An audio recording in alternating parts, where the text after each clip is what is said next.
So welcome to the Virtual Reputation Symposium. I'm Michael Jensen, and I'll be the moderator of today's session on authenticity. I'm a professor of strategy at the University of Michigan, and I'm an international research fellow at the Oxford Center for Corporate Reputation. For those of you who are new to the center is an interdisciplinary research center that is located at the Said Business School at Oxford University. The center is directed by Rupert Younger, and it has, since its inception in 2008, brought together a bunch of scholars from all over the world. They have 7 full-time researchers. We have 42 international research fellows, and we have 64 visiting fellows from industry, government, nonprofit organizations, and so on. It's a great place to be and to be affiliated with, so I hope to see many of you going forward. We've been doing the virtual symposium for the last 2 years because COVID has prevented us from getting together in person. I hope we will soon be back at Oxford.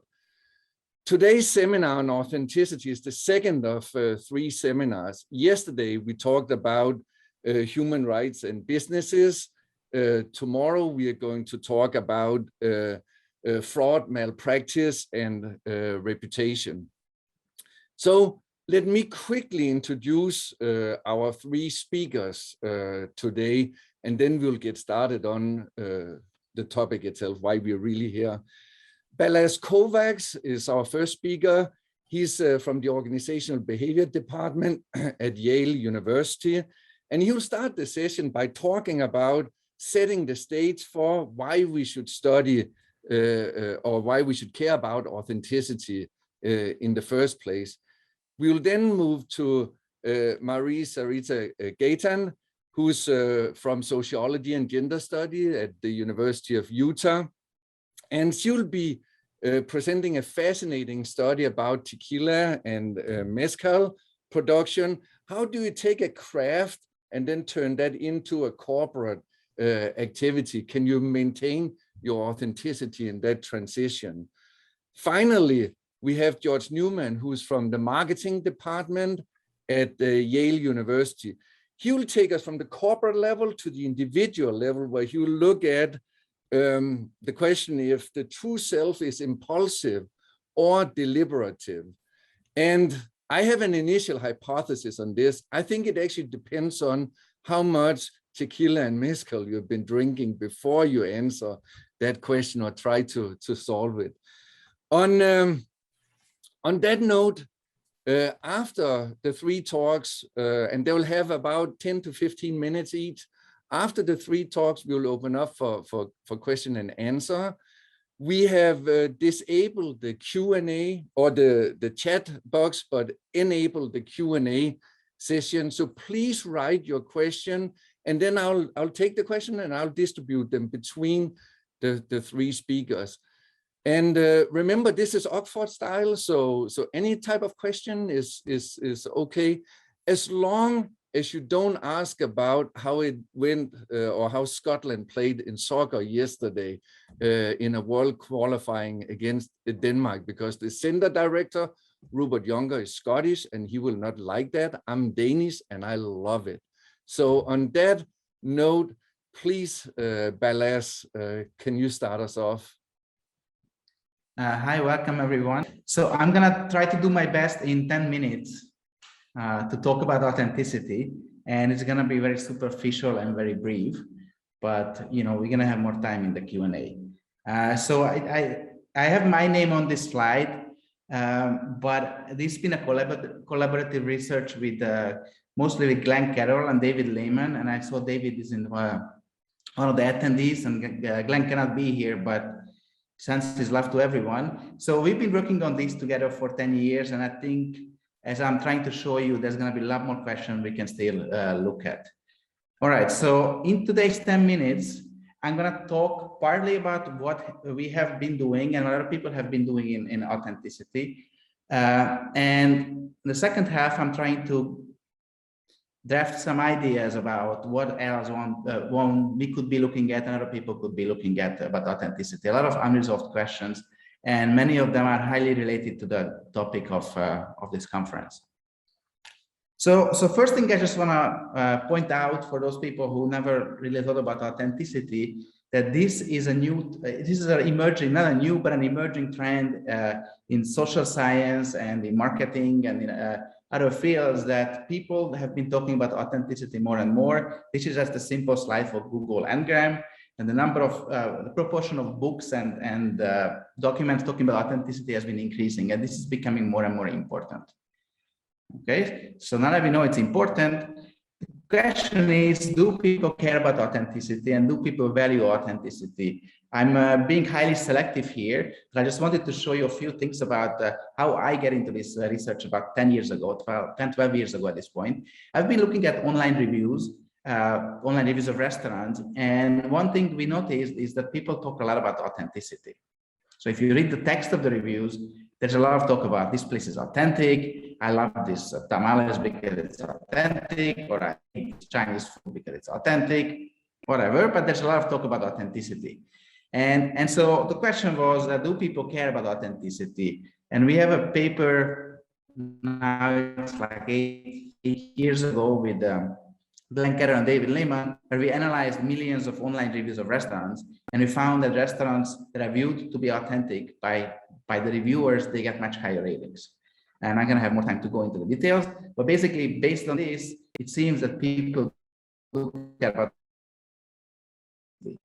And again, I don't want to claim this because it's a huge body of research, some of it before our paper and some of it since our paper, that has been looking at authenticity and showing that people do care about authenticity, and 98% of the time people value authenticity. So this is something positive. So Sarita's research on Mexican restaurants, George's research, who's going to be the third speaker today on memorabilia. People look at music and authenticity, baseball stadiums and authenticity, authentic beer, authenticity in social movement, authentic leadership.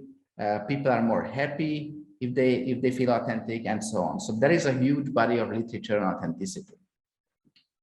Okay, and because this literature has been so big and it's getting bigger and bigger, and it's scattered through different disciplines in marketing, psychology, sociology, tourism, with David Lehman, Kieran Connor, George Newman, four of us, we wrote a big review paper 3 years ago in the Academy of Management, which I'm not going to talk much about, but if you're really interested in authenticity, you will find 50 pages of references here about why authenticity matters and when it doesn't matter, and what are the questions here.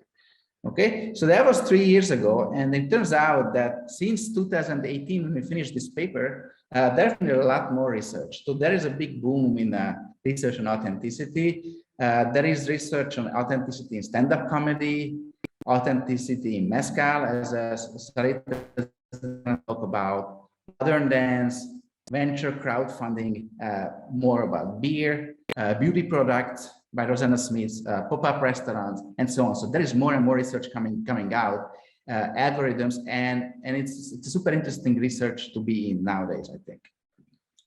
All right, so what are the three perspectives George and David and Kieran and I thought to group authenticity literature in? So one, I'm going to be again very brief here. One main set of papers think of authenticity as a consistency between an entity's internal values and its external expressions. So this is like you behave according to your values. You are authentic. Okay, you are acting in accordance with one's own self, emotion, and values.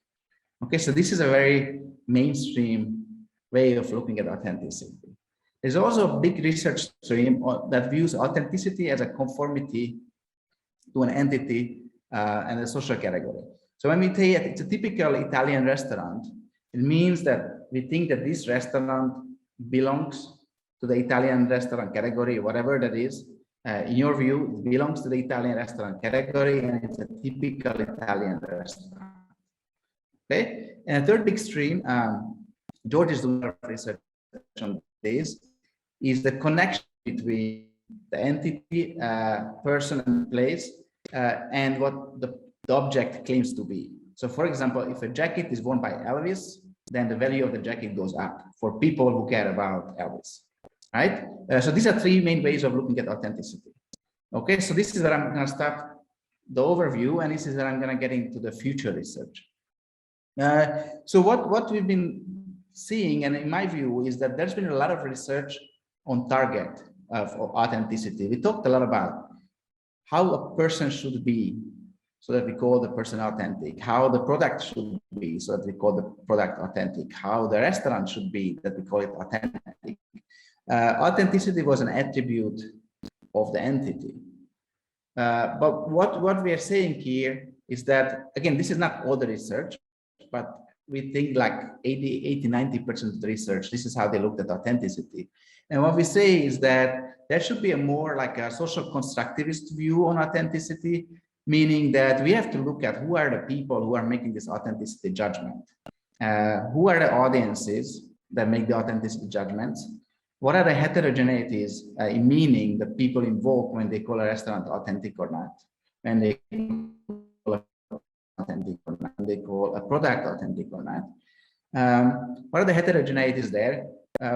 Do cosmopolitans look at restaurants differently and do omnivores look at restaurants differently? Do people across different cultures look at authenticity differently? This is all heterogeneity in the audience side. And this is not about the product or indirectly about the product, but it's about the audience of the product, right? And even more, I think there is a lack of emphasis on third parties, about critics and regulators and professional audience members who decides about authenticity.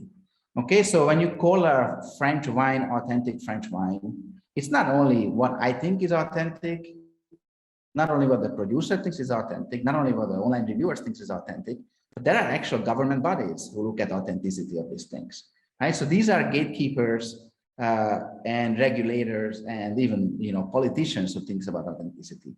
And I think even this is the part where we really don't know much about, like who are doing these things and what they take into account when they're doing that. Okay, so I'm going to talk about, so this is a whole new different topic. And this relates to the topic of today's seminar about reputation, is that, well, okay, so people value authenticity. So it means that firms will be better off if people think about them as authentic. And given that, it becomes a marketing problem, because how do you sell yourself as authentic? Okay, and the first thing that you would think in market is very naively, the first thing you would think is that, well, you call yourself authentic, right? So this, you see this Pancho Pistola's authentic Mexican restaurant. Okay, so you self-claim authenticity, and the question is, does it work? And we have a paper that shows that restaurants that claim authenticity actually are perceived to be less authentic. Okay, so claiming authenticity can backfire. And so I think this is one of the other research questions that is totally open, is like, how should you claim authenticity? Because we know that it's better for you to be perceived authentic, but how can you get there to be perceived authentic? Just saying it's probably not going to work. How do you say it? Can you say it? And so on. All right. Again, relating to today's topic, there are kind of three paradoxes or like very interesting things to look at in terms of authenticity, enabling and constraining growth, corporate or individual growth.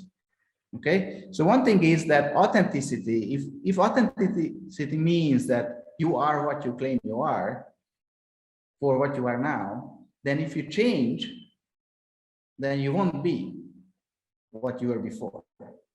This is by definition almost, right? And it can be growth, it can be relocation, it can be rebranding, it can be a lot of things. But if you are successful because you are authentic and you start growing, you start expanding as a company, you might lose your badge of authenticity badge. Okay, so one example, I think it's a great example, is the Sam Adams Brewery from Boston, which was a very big craft brewery, and everybody loved it because it was a craft brewery, and everybody started drinking Sam Adams beer. Okay, and now it's selling like 10 million cases of Sam Adams beer. So it's not a microbrewery anymore. And it's not the coolest beer anymore. Okay, so basically the success of the company basically undermined the authenticity of the company. And related tension here is between authenticity and creativity. So if you think about authenticity as conforming to some kind of set of norms or category, an authentic Italian restaurant, then how can you be creative?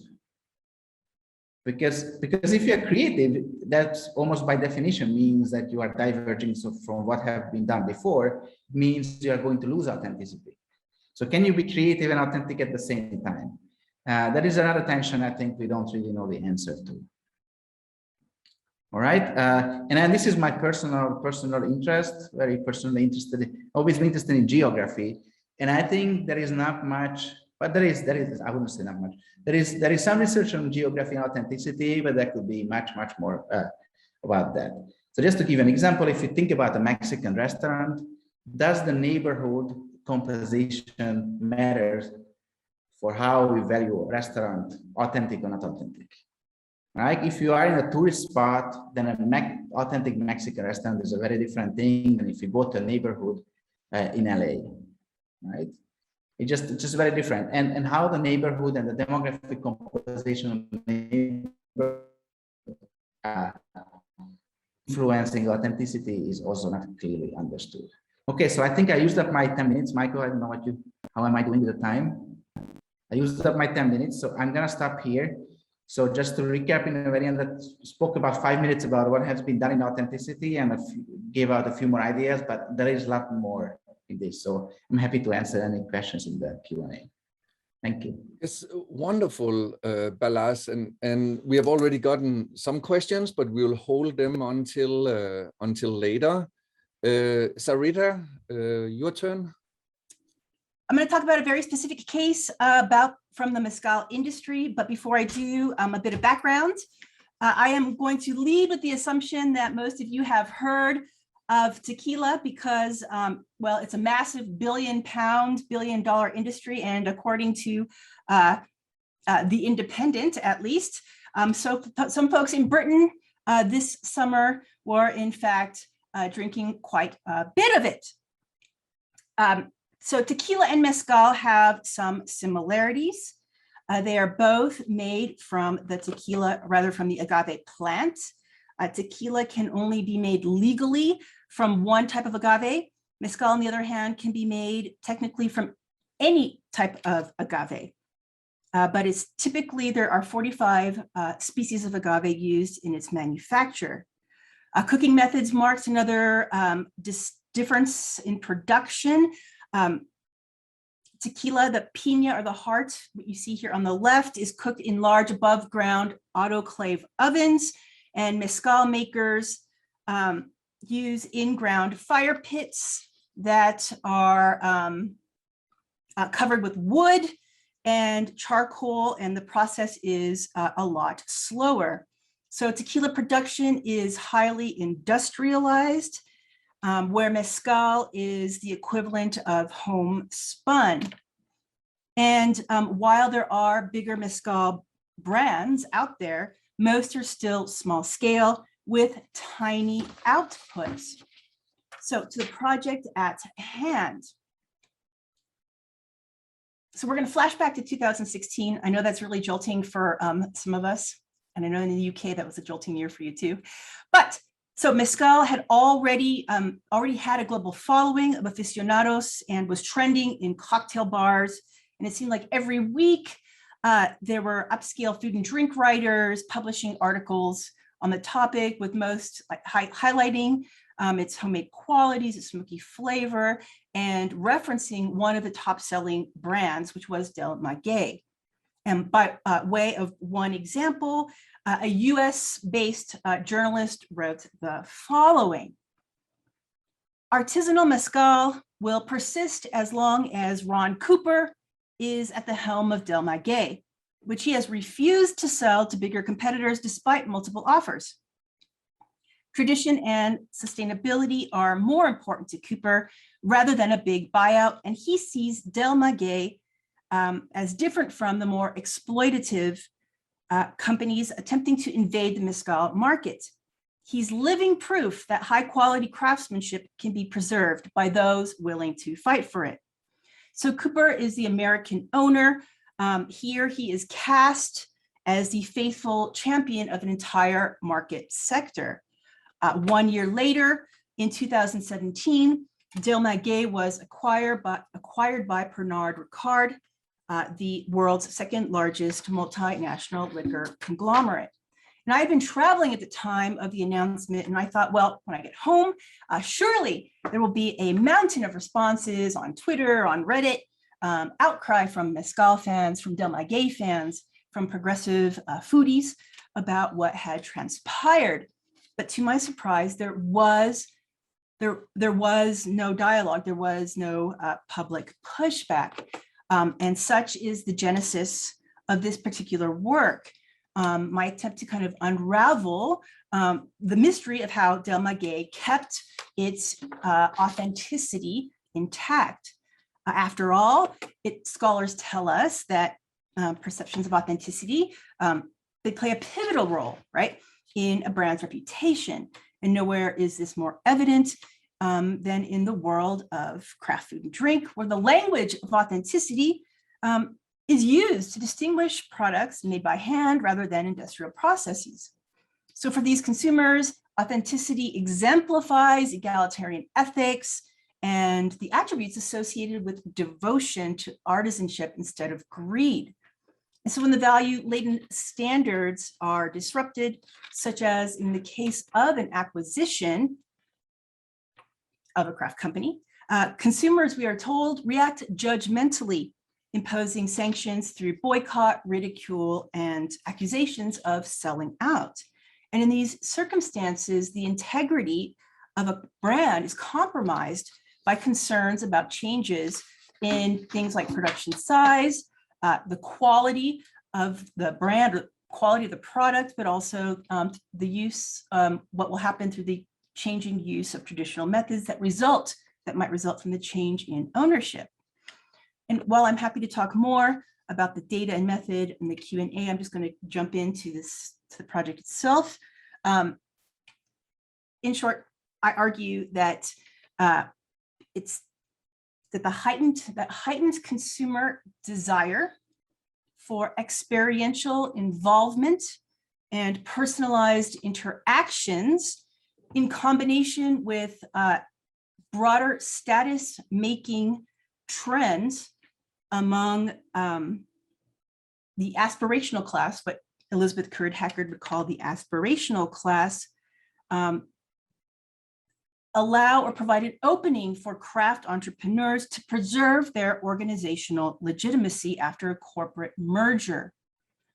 Through what I call artisan kinship and craft celebrity, producers are able to provide consumers with creative channels for affirming their uniqueness, and allows them to accrue symbolic cultural capital and then communicate their social positioning.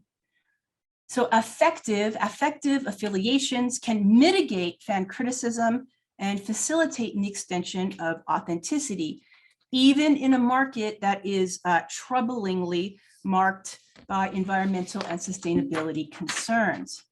So moving forward, I'm going to focus specifically on artisan kinship for the purposes of this talk and how it mattered when it came to Del Maguey's reputation. So as word of the sale spread, the few mezcal aficionados and food and drink writers who did comment on the subject broached the topic using the kind of following language, right? Ron Cooper, quote, "is the father of all present manifestations of the global artisanal mezcal movement. It is inconceivable that the Pernod Ricard purchase can do anything but move the artisanal mezcal industry into the future in a positive way." So I see these and similar descriptions both before and then after the acquisition as representative of artisanal kinship. So, or of artisan kinship. So artisan kinship is an ancestral repertoire. And here thinking Cooper as father, and in many, many, many other instances as grandfather of mezcal. So it's a rhetoric and sentiment that is laden with assurance and expectations of honesty and sincerity. It's a fictive sensibility that strengthens producer and consumer relations as it allays a range of marketplace anxieties.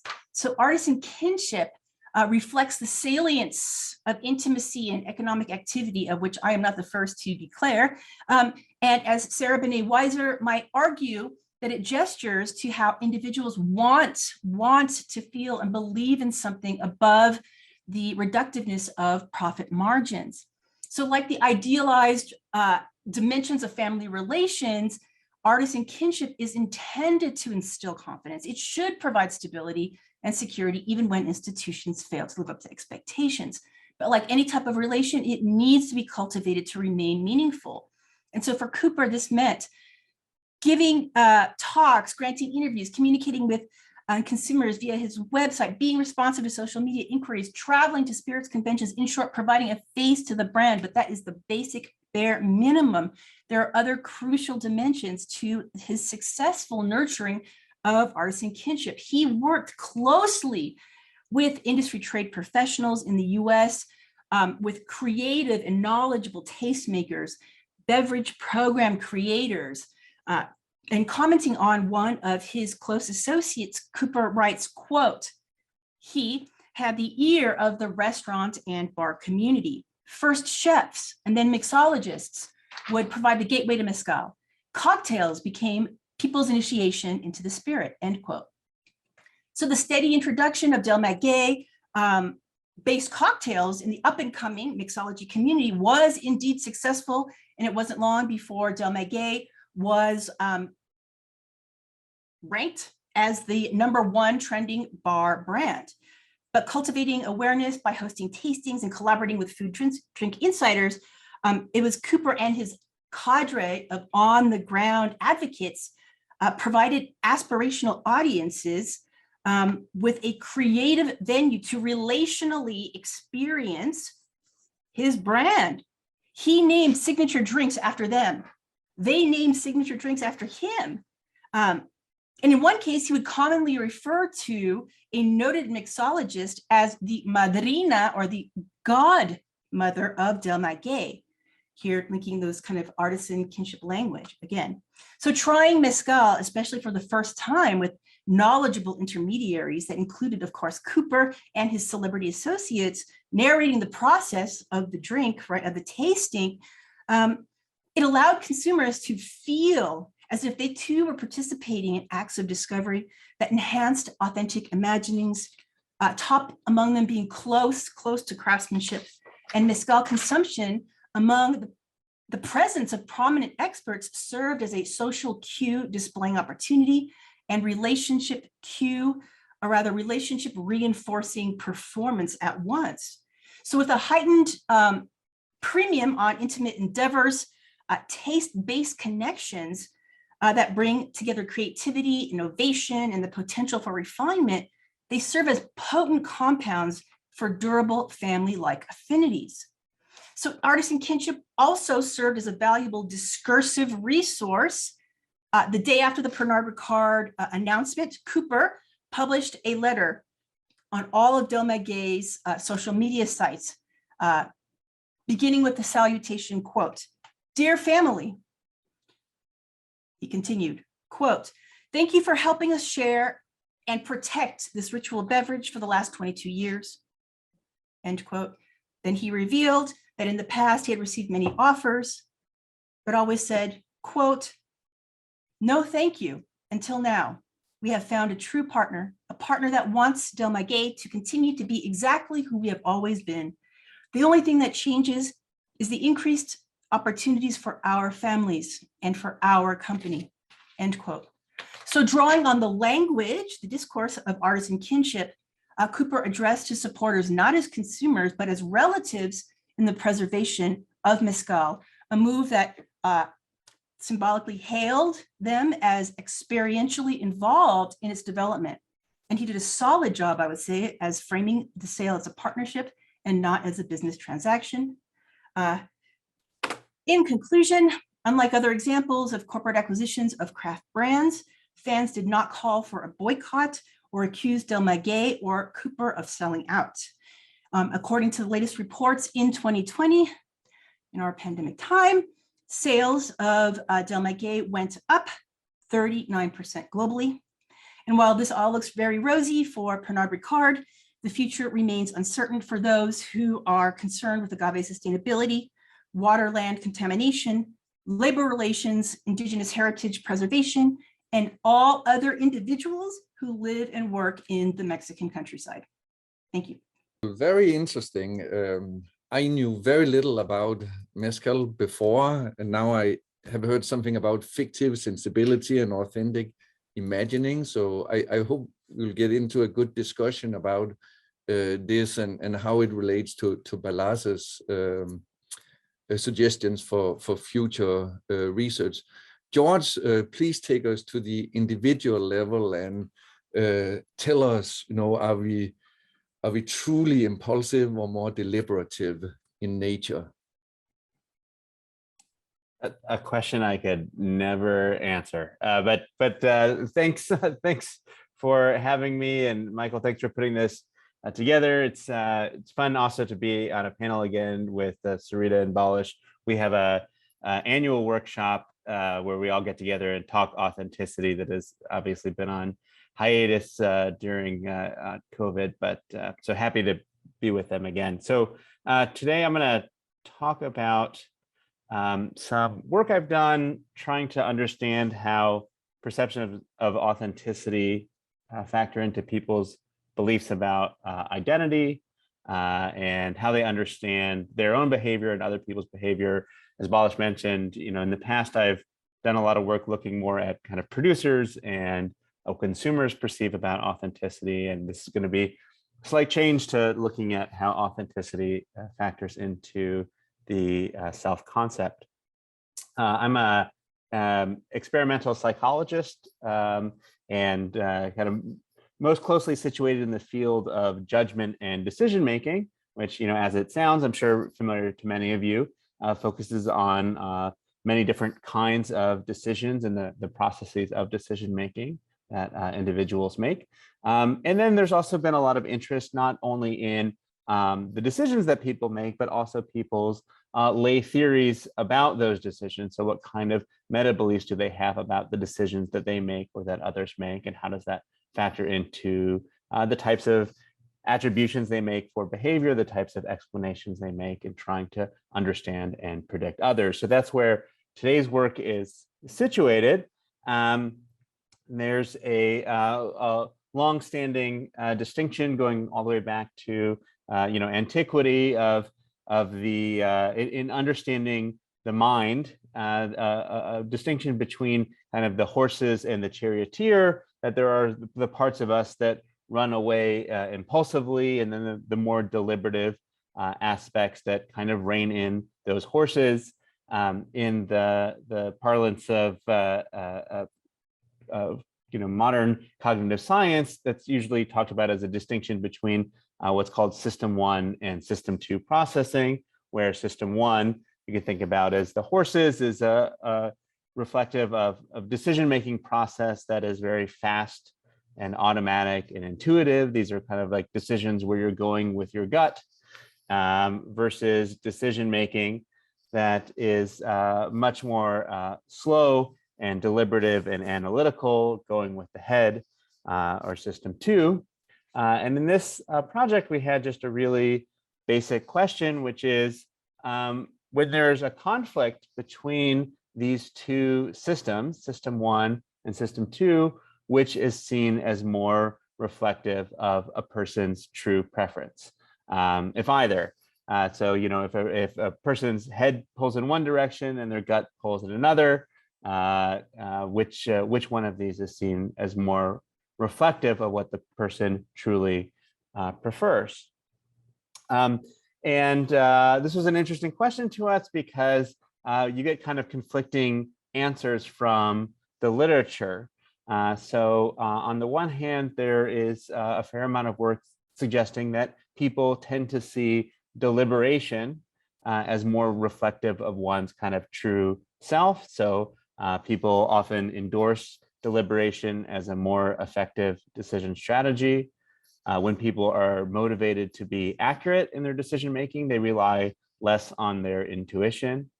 And when people feel that choices are easier than they anticipated, they might even complicate them to feel like they've adequately thought about it. So even if you've kind of reached a decision, you might actually complicate it to take a longer time and feel like you've adequately deliberated.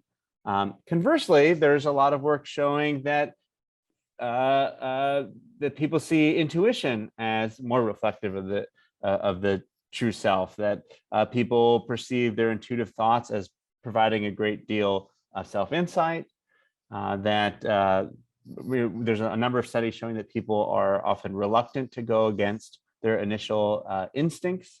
And in studies that randomly assign people to actually go with their gut or their intuition, people tend to be more certain of their decisions when they use their intuitive gut feelings or told to use their intuitive gut feelings versus when they are told to use deliberation. So you really have, two different kinds of findings out there that give kind of mixed messages. And what we're going to argue in this paper is it's actually neither one of these. And that argument is motivated actually by a thought experiment that comes from the philosopher Harry Frankfurt. So Harry Frankfurt talked about, he asked us to imagine a case of an unwilling drug addict, so somebody who desperately wants to quit using drugs, so that's their deliberation, but their kind of intuitive desire to keep using wins out. And they keep using drugs, and Frankfurt asks, okay, so which one of these is the person's true preference? Do they really want to stop using drugs, or do they want to continue using drugs because you have this conflict? And Frankfurt says, well, in this case, most people think that the person's true preference is to stop using drugs. So it's the product of deliberation. And in fact, it seems pretty natural to say things like the desire to use drugs overcame him, right? So we're kind of aligning identity with the deliberative thoughts rather than the more impulsive desires. But then Frankfurt says, well, now imagine a case where there's a doctor who's treating the addict, and the doctor says, well, look, the only way that I can really understand my patients is if I try the drugs myself. So the doctor deliberately commits himself to trying the same drugs as his patient so he can better understand them. But then he has this kind of intuitive repulsion that makes him unable to follow through. So despite his best intentions to better understand his patients, there's kind of this impulse that keeps him from actually trying the drug. And here Frankfurt says, well, a lot of people might have the intuition that instead the doctor's true preference is to not use drugs, right? That his true preference is aligned with his intuition rather than his deliberation. So if we look at both of these cases together, we see that one's true preference doesn't seem to be aligned with either intuition or deliberation per se, but rather with the belief that the desire to not use drugs is one's true preference. So what explains that phenomenon? So I've done a lot of work on this notion of a true self. I'm just going to kind of summarize across many papers published by myself and others working on this topic. So it turns out that people do believe that there's such a thing as a true self, that the true self is often thought to be moral in nature, and that the true self is thought to be fundamentally good. And so if I could kind of summarize across a number of papers, people tend to endorse this notion that deep down within every person, there is a gooey center of goodness that is kind of calling them to the right thing to do, even if they don't wind up actually falling through. But what we find in a lot of studies is that is highly dependent on who's observing the behavior. And so we all have slightly different ideas about right and wrong. And so people tend to be incredibly egocentric, especially in predicting other people's behavior. And they say, well, like, deep down, I think this person is good, but then what I'm going to define as good is completely dependent on my moral values. And so there's a tendency to kind of project one's moral values onto others and think that that's reflective of the true self. And we observe this phenomena across a number of different cultures. We also observe it among individuals who are self-reported as being highly misanthropic, that they still kind of tend to believe that deep down others are good. So how does that cash out in the current scenario? Well, we think that when people consider an agent who is conflicted, they're experiencing some kind of conflict between system 1 and system 2, that observers are likely to believe that one mental state is going to be more fundamental than the other. However, those beliefs are going to be guided by what the observer themselves regards as morally good. And so as a result, observers are going to tend to say that the morally good outcome is what the agent truly prefers, regardless of whether that outcome is favored by intuition or by deliberation. And this makes, I think, a pretty striking prediction that when different observers have opposing moral attitudes, they're going to arrive at opposite conclusions about what a person truly prefers, even when reasoning about identical cases. So I'm going to just show you quickly now 2 examples of that come from some experiments that we've done. In these studies, we used kind of these vignettes. Here's one example. Suppose that Matt is having conflicting feelings about supporting abortion. His gut feeling is to be pro-life and support of his right to be born, but when he thinks about it for a long time, he feels like he should be pro-choice and support a woman's right to choose. What does Matt truly want to do? That is, what is Matt's true preference? And then first participants were asked, does Matt have a true preference in the decision, an option which he truly prefers deep down? And then if they said yes, a number of options would come up. These were randomly ordered. If Matt is trying to figure out his true preference regarding abortion, he should A, listen to his gut feeling, B, think about it for a long time, C, choose based on what other people would choose, D, choose based on what others would say he should choose. And these are getting at kind of 2 different types of norms, descriptive and prescriptive norms, or participants could just say E, other, and write in whatever they think. And then we, across different participants, we had a lot of different types of vignettes. We counterbalanced which was the gut feeling and which was kind of the head feeling, being, for instance, pro-life or pro-choice. We swapped those. And then importantly, we asked participants for their own beliefs on that particular issue. So just to describe the data at a high level, first, the majority of participants, the vast majority of participants think that the target does have a true preference in these cases of conflict, over 90%. But more importantly, for the same vignettes, liberal and conservative participants arrive at basically diametrically opposite conclusions about which stance reflects the target's true preference. And this figure is a little bit complicated here, but basically what it's showing you is that when intuition favored the traditionally liberal view, then liberal participants said we should go with the intuition. When it was favored by deliberation, they said it should go with deliberation. Conversely, for conservative participants, they said that the true self was going to be aligned by whatever they agreed with, essentially, independent of whether that was supported by intuition or by deliberation. I'll give you one other example. This comes from a scenario about voting behavior. So we ran this study in the US in August of 2020. And we asked, as the 2020 election approaches, Chris is having conflicting feelings about the presidential candidates. When he listens to his gut intuition, he favors Donald Trump. But when he thinks about it for a long time, he favors Joe Biden. who do you think Chris is going to vote for, and which candidate does he truly prefer? And then we asked people to their agreement with a series of statements like, people have a core personality, people have a true inner nature, people have a true self. And finally, we asked about their own political preferences, the extent to which they supported Biden or Trump. Okay, so these are predictions now about who this conflicted candidate is going to vote for. And basically what you see here is along the x-axis is the extent to which people believe there is such a thing as a true self.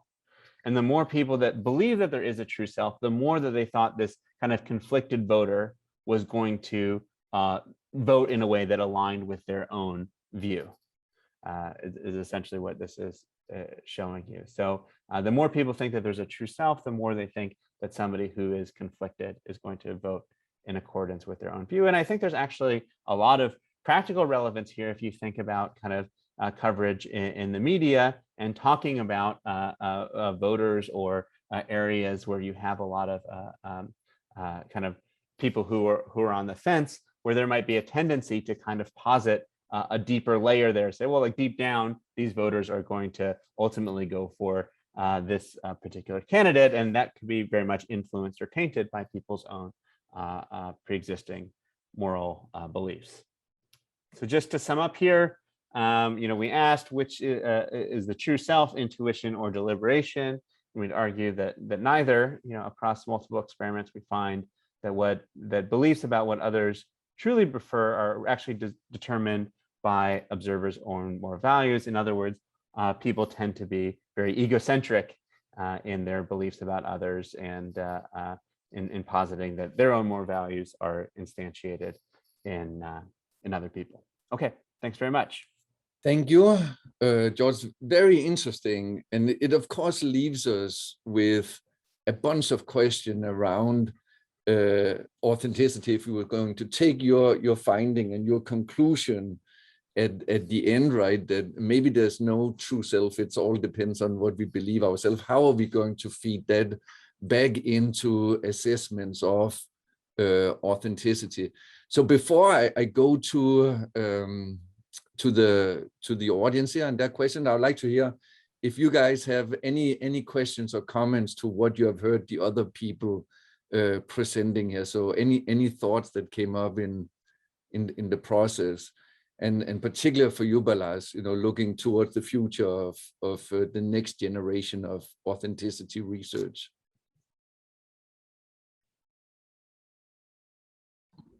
I mean, I think they were both fascinating studies and super interesting stuff. And I mean, there's a lot more stuff to be done.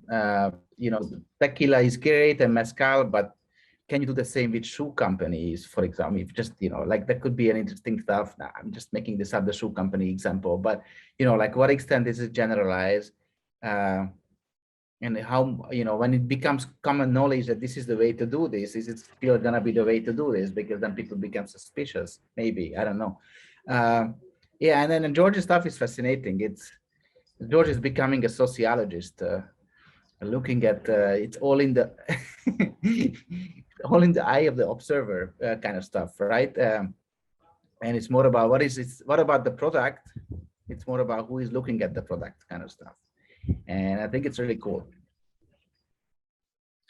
So he's definitely going along the directions I was like pointing out. That could be one way to look at it, is moving away from the product and looking at who is looking at the products or people.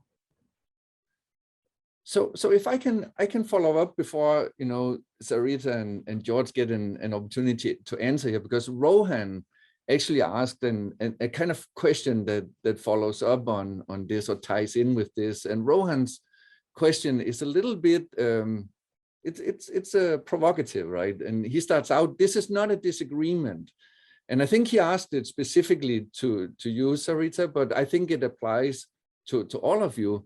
Does authenticity really matter? And Rohan said for big corporations like Nestle, but I would say for anybody, if it is true, right, that authenticity is, in a sense, rooted in ourselves and the way that we bring our own opinion to products and issues rather than what the producer themselves are doing.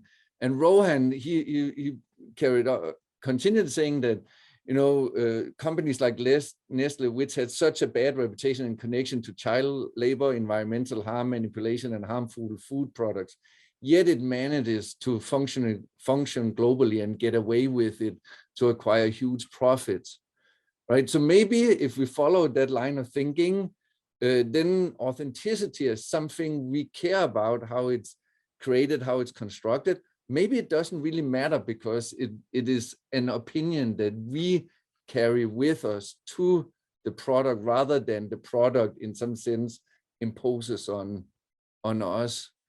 So Sarita and George, what is your take on Rohan / my question? Well, I mean, I can start and then maybe George can follow up. But there's several, I mean, that's a big question, right? I think first is the question of how one is going to define authenticity, right? 'Cause, you know, thinking back to Balázs and George's work and David's work, so I know David's here somewhere in the universe, around ideas of consistency, conformity, and connection. I think that companies like Nestle are very much invested in at least some of those attributes, right? And, you know, when I think about another giant, I'll say that somebody like BP perhaps is very much, they think a lot about what that type of reputation looks like, what their reputation looks like in the kind of global sphere, right? How people think about them. And the type of business that they do. So it might not be that they're perhaps, you know, talking about authenticity. And this goes back to, I guess, what Balázs was saying earlier, that how do you talk about authenticity? That maybe they're not saying the A word with a capital A, but I think that they're navigating those waters in very different ways. Yeah, and we know there are premiums to when there's a type of authenticity that is carried with a brand.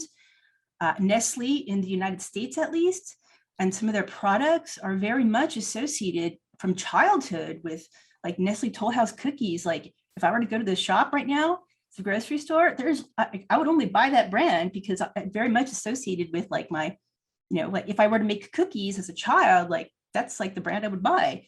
And I know that they're not doing a lot of good things, I guess, but like that's not the image that comes to me. And I know that mechanism isn't natural, right? So like they have done a lot of work in making sure that those connections come together. And so I will leave it to George to, I'll do the spin off to George.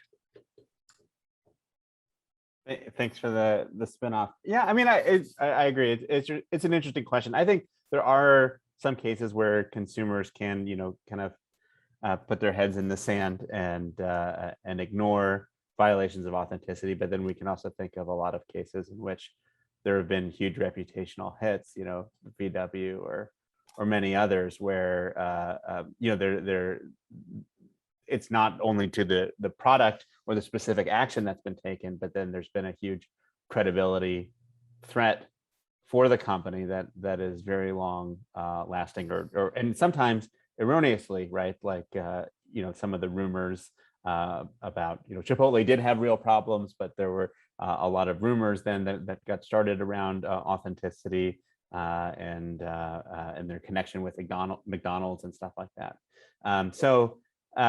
Yeah, you know, there are places, especially at kind of different segments in the market, where people will ignore authenticity cues, but then I would also say that you could see a lot of places where it has very consequential effects on consumer behavior. And then there's perhaps a follow-up question here from Rahul Kuhan. And he framed it as a question to Balázs, but I think it's actually is a question to all of you. And he says simply, is it fair to assume that authenticity and brand equity are either synonymous or at least strongly positively correlated? So how do we get around building a brand, for instance, around the mezcal, and you showed beautifully the branding of the bottles and the signage and everything that they were using to position this product. So is it simply another exercise in trying to imprint an image in the minds of consumers that in a traditional strategy language increases their willingness to pay for a particular product? Or is there something that is in a sense sacred? And you talked, Sarita, about fictive sensibilities and authentic imaginings, and I couldn't help feeling that, you know, are we really faking it somehow? Because these words seems to suggest that we are creating something that the ordinary consumer maybe wouldn't know about without all this machinery around that is talking authenticity and so on. So do authenticity need to be labeled authenticity before it's an issue, or can we simply use a traditional language around brand equity and so on?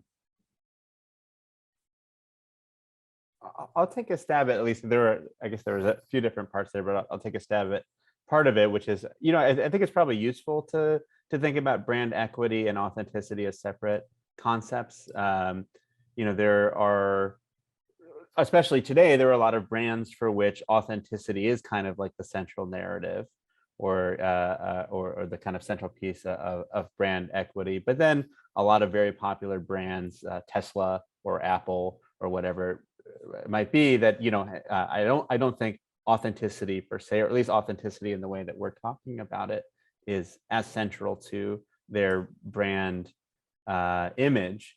You know, maybe I think a really interesting example is maybe even Apple with their designed in Cupertino, you know, whereas a lot of companies might get kind of slammed for saying for manufacture in China, especially under not great labor conditions, they've been able to kind of skirt that and say, well, the thing that is unique to the brand, or at least the core piece of brand equity here, is about where it's designed. And so there's a bit of crafting in that way. So, you know, I think from a branding perspective, probably useful to think about those as separate, but curious what my fellow panelists think.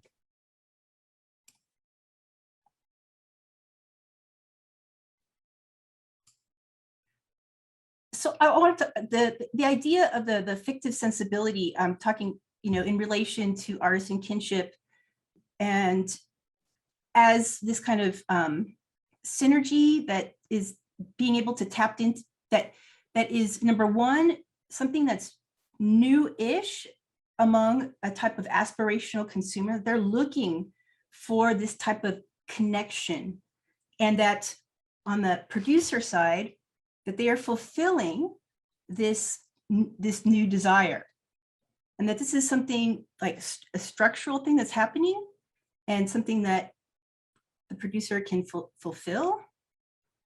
And so it's about this, I think that there's how people are looking to move up in their kind of status, right? They're in the ways of how folks are performing their inconspicuous consumption is changing. And I think that artisan kinship is one of those ways, those unspecified ways, again, that, you know, that Balázs is talking about. How are people, you know, maneuvering and doing this authenticity stuff without saying authenticity? I think that that's one of the ways of how this is being accomplished, right? That this different types of consumers are looking for different things, and these upper niche consumers who are looking to drink mezcal, like, you have to be a certain type of consumer. You have to be perhaps have a multicultural, I don't know, you've gone to Mexico, you've traveled to Mexico, you are willing to, you know, pay a certain amount of money, right? So that you have different types of, that type of consumer is going to be one that's different, I believe, from a craft beer consumer, right? Although they are going to have certain similarities. And that this type of tacit knowledge that artisan kinship is able to provide them can be a resource for a certain type of entrepreneur in the craft. So I'm talking about the craft world. I don't know if this is going to work for a multinational corporation, but Pernod Ricard, I just want to follow up that they too, if you look at their press release, is very much also synergistically drawing on that artisan kin language that was already established, right? And here I'm going back to this kind of consistency, right? So they use the language that Cooper has used that kind of feeds back into this kind of desire that these upscale consumers are now very much looking for. So it's like satiating this new desire. I have a few thoughts, and I'm not going to answer the question. I just have like a few ideas about it, partly because I don't think we can answer it within 10 minutes. But so one thing I had about the question whether authenticity is always positive, not necessarily, right? So I brought up the example of the jacket worn by Elvis Presley. That's positive to people who care about Elvis Presley. Maybe doesn't really matter, neutral to people who don't care about Elvis Presley. But what if you say this was the jacket of Adolf Hitler? Okay, so would it increase the price of the jacket? Would it decrease the price of the jacket? Or like, what would you think about it? That's not necessarily positive, right? So you can think of, and so George has papers about this, so you can go look them up about, you know, what happens if something is affiliated with something negative. So that's one thing. But tying it back to the language thing is that I think people use authenticity generally as a positive attribute. And so if something is negative, they might not use the word authentic to describe it.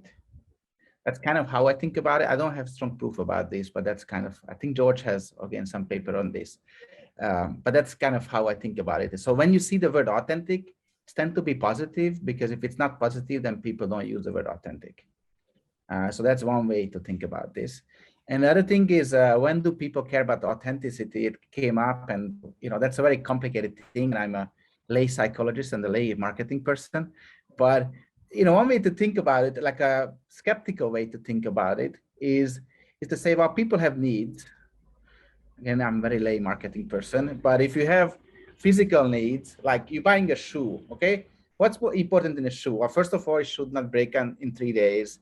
Should be comfortable. Should be able to walk in that. Should not be too expensive. And when all these boxes are checked, then you can think about, is it authentic or not, right? If you think about a restaurant, if the restaurant's going to give you food poisoning, I don't care if it's authentic or not, right? So there are like kind of hierarchies of needs. You can think about it like this way. And certain, you might, if you want to be cynical, you can say like, well, this is modern consumers who have a choice of 100,000 of shampoos and shoes and whatever and restaurants, and authenticity is in the cherry on the cake for them, right? So that maybe that's one way to think about it. But maybe that's not the case. Maybe people are willing to stop buying the shoe that they love if it's not authentic, stop being authentic, even though there is no alternative. So I can give you an answer, but I think it's more complicated. So I would like to stay in this track of authenticity, not necessarily being a good thing, and starting off with a question from Rupert Younger to the entire panel. Is it possible to be authentically inauthentic? So another way perhaps to think about this is that can you be an authentic prick? Or is it automatically that if you take the reverse, what is an inauthentic prick, right? Is it somebody who's actually nice but faking it? So is it possible to be authentically inauthentic? Yeah, so I think a good example is Las Vegas. Like you go to Las Vegas, look at the Eiffel Tower there and the Egyptian pyramids and all this stuff. And everybody knows that's not actually not true, but most people know that that's not the actual Eiffel Tower, okay? So it's a copy, imitation, and people still like Las Vegas, and they know it's fake. Movies, you watch movies and you know it's a movie. It's not this person actually not getting killed, and you still like it. So I think that's possible. I don't know like what are the boundary conditions, but yeah. George, you are smiling. I just like the Vegas example. But yeah, I think that's right. I mean, it's a little bit tricky there because I think when we use that phrase, we're probably, that somebody's authentically inauthentic, or as Michael said, just a genuine prick, right? We're using we're kind of aligning authenticity with goodness there, or at least that's the assumption. So that we're saying there, but I think in like the kind of framework that David and Karen and Balázs and I came up with, maybe we kind of close to this kind of consistency notion, that we might say that deep down people have maybe somebody has like a value for self-interest, and they say like, look, I just care about number one no matter what, and that causes them to lie or distort other kinds of preferences that they might have when talking about other people. But you say, well, from the outside, they're being kind of true to themselves in some way. I think that's closest to kind of this way of thinking about consistency, but probably has to do with also us thinking that authenticity generally means something that's good or a positive quality. So let's continue with the second question, and it's a combination of two, and I think they really speak to Sarita and George in terms of the question, individual growth and corporate growth. And let me give you the two parts of the question. The first part is from Evelina Gillard. Can authenticity override rational thinking about a firm among employees and facilitate acceptance of coercive management practices? Because that's a hammer, right? If we want to remain authentic, we have to do certain things that can be abusive to our employees. And then the second part of the question, and then I'll let the panel answer, is from Kathy Rusinko. Does anyone have any thoughts about the fairness of authenticity as the purview of the wealthy? So it's a little bit along the same line. So maybe, and I don't know exactly how mezcal or tequila is manufactured, but maybe there were less labor-intensive processes that could be used that would be better for employee, less backbreaking, and so on. So authenticity as an oppressor, basically.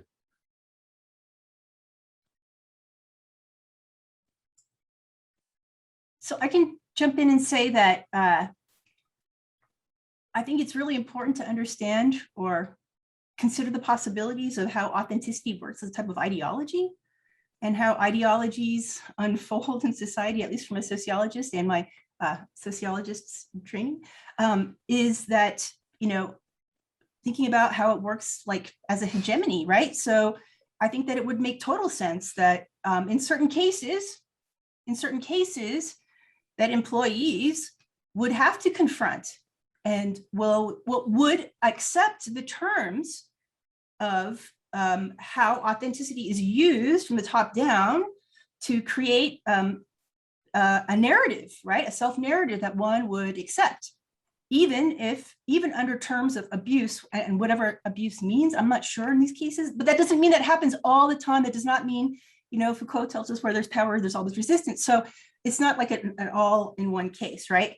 But rest assured, like, at least from my perspective, authenticity is an ideology, right? And that is very powerful. And I would say in terms of class, and again, in certain cases, absolutely that it works. And there are class dimensions in how authenticity is deployed, how it is weaponized. I think, again, so I was talking about how different classes of consumers desire different things in their attachments, their attachments to authenticity. I think that there could be a lot more research in that area. I've been trying to push myself, thinking about how affect works through these kind of class and race dimensions. I think it's also important to think about how masculinities operate in this space, especially in the world of craft alcohol. And that kind of that artisan kinship and that kind of family dynamic that I was talking about, because it's very top down and very hierarchical, and that kind of mimics like a patriarchal relationship. And I think that we can also see how that kind of power might work if we think about authenticity as an ideology. And so I'm just going to stop there.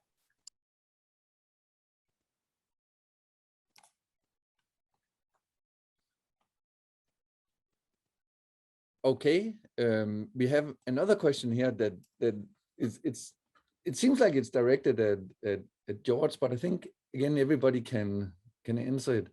So how does anonymity, and it's from Gregory Clark, so how does anonymity play a role in authenticity? For example, how does the true self paradigm unfold in posting anonymously online?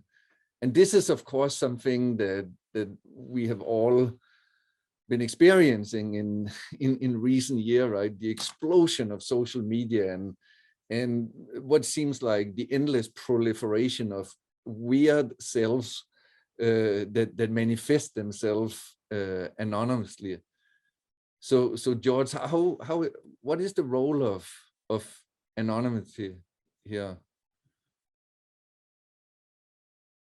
Yeah, I don't have strong thoughts on anonymity per se. Maybe I get my colleagues to jump in there. I think I can tie it to at least some of the studies that I presented, which is I think people require a little bit of kind of wiggle room to construct these post hoc explanations about authenticity. So we've tried versions of it where we don't describe, for instance, a preference in terms of being aligned with system 1 or system 2, and just say, like, for instance, Chris, part of him prefers Donald Trump, part of him prefers Joe Biden.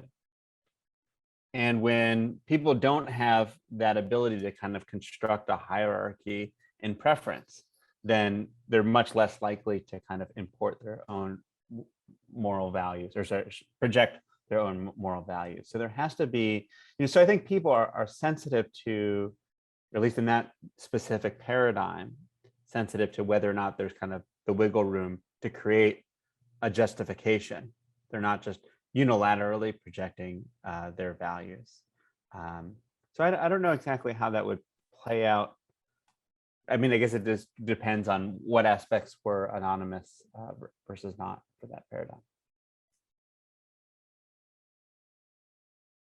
Balázs? Yeah, so it's a very different trend of thinking, but when people talk about authenticity, that can become a badge of honor for people who talk about it. Like, I go on Yelp and write, I went to this authentic Japanese restaurant, okay? I might care about authenticity, but to a large extent, I care that my friends see that I went to the authentic Japanese restaurant. It's like Instagram, same thing, right? And in that case, it's better not to be authentic, because the whole point, not to be anonymous, because the whole point is that my friends see what I'm consuming. And I think this whole rise in the large increase in the discourse about authenticity might be partly due to social media, of people bragging about the kind of stuff they were doing. And authenticity is a value, so I brag about authenticity. And in that case, you don't want to be anonymous.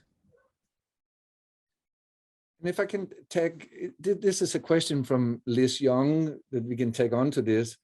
And she started out asking, does authenticity help reputation? But then she's particularly interested in damaged reputation. Can authenticity help someone who has a questionable or a damaged reputation? So is there something about going back to your roots can absolve you or can help you? So if we think of the mezcal, if things go wrong, would it then be the right step to break the relationship with Ricard Pernaut and kind of going back to our roots, to our heritage, and emphasize that?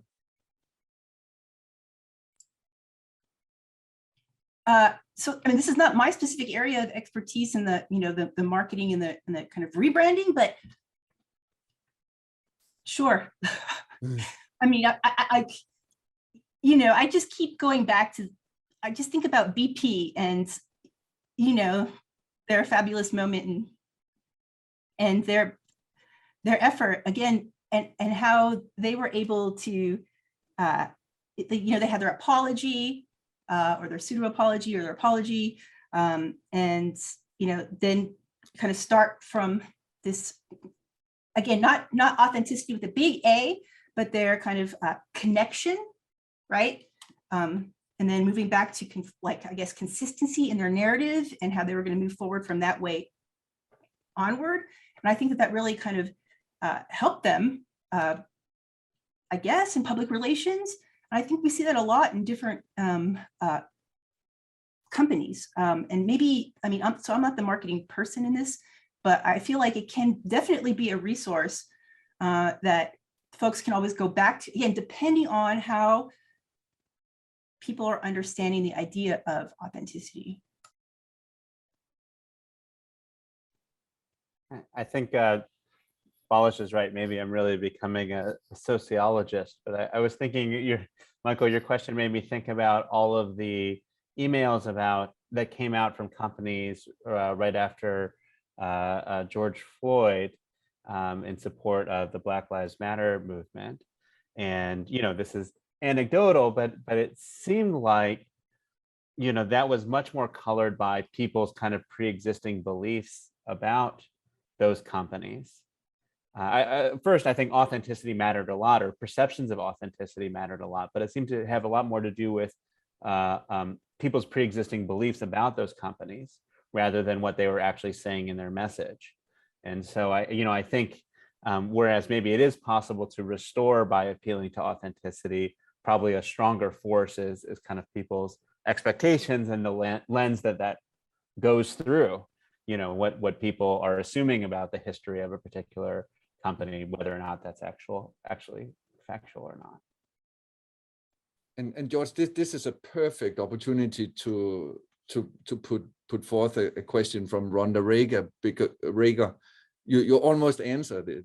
She said, this has been such a great discussion. It seems like authenticity might depend upon the eye of the beholder. If your individual or corporate values are similar to mine, I think you are authentic, and that creates value for me. Does this mean that authenticity is whatever is ego affirming? And it returns us to one of our early discussion points. And I think, George, you almost answered that question in the affirmative.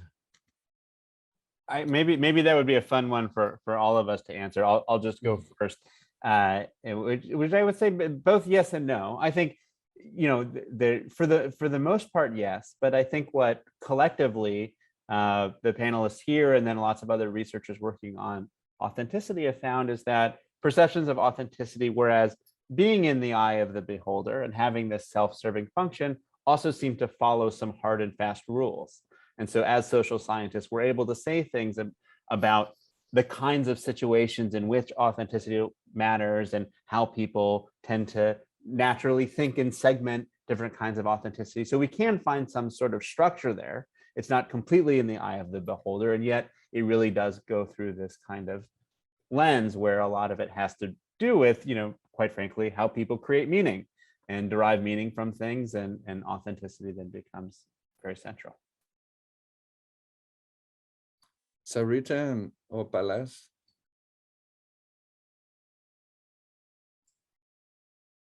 Just to echo some of George's points, yes, that I totally agree with what he says. And I think that, part of what to keep in mind is, the terms of authenticity and how people's investments in authenticity are always going to be changing. It's never going to be this kind of static thing, because humans aren't static.